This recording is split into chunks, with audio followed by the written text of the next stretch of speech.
Hi, my name is Tyler Adams. I'm doing an informative speech for Communication Application 2014 on Andrew Jackson. Did you know our former President Andrew Jackson came from poverty? Or that he was the first president to have an assassination attempt made on him while he was still in office? The Wider History Group states Jackson's presidency is often called the first modern presidency because of his belief that the president is not just an executive, but a representative of the people, much like a congressman, but for all the people rather than those of a specific district.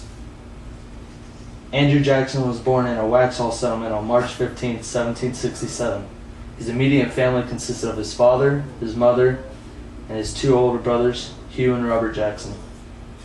His father died before he was born, leaving his mom to raise all three Jackson boys on their own. His oldest brother, Hugh, enlisted in a Patriot regiment during the Revolutionary War and died of heat stroke shortly after the Battle of Stono Ferry. He and his older brother, Robert, were too young to join the army, but they found a way to help during the war by couriering letters. While couriering these letters, they were captured by the British and imprisoned on one of their warships.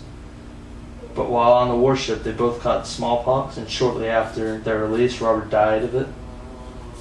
Andrew's mother would die the same year of cholera while she was helping to nurse sick and wounded soldiers, leaving Andrew at the tender age of 15 as an orphan and a hardened veteran who would never forget the cost of achieving America's freedom and the rights of all its citizens.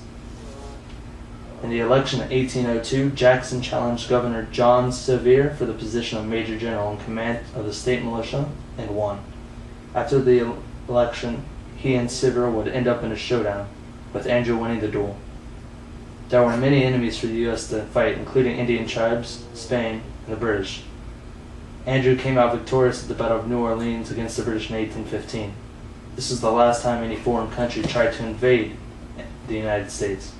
Later, Jackson would be given the order to subdue the Indians and protect the settlers on the outskirts of Florida. He was able to push the Indians back into Florida and proceed even further with an unauthorized invasion, where he gained Spain's agreement to cede Florida from the U.S. Jackson was a president with many firsts. He was the first president to be elected west of the Appalachian Mountains. He was the first president to come from poverty. He was also the first president to have an assassination attempt.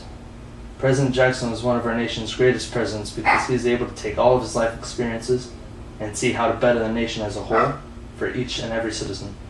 Jackson was only 78 when he died on June 8, 1845, of lead poisoning due to 2 bullets in his chest from the duels that he fought when he was young. According to Diplan.org, his last words were, "I hope to meet you all in heaven. Be good children, all of you, and strive to be ready when the change comes."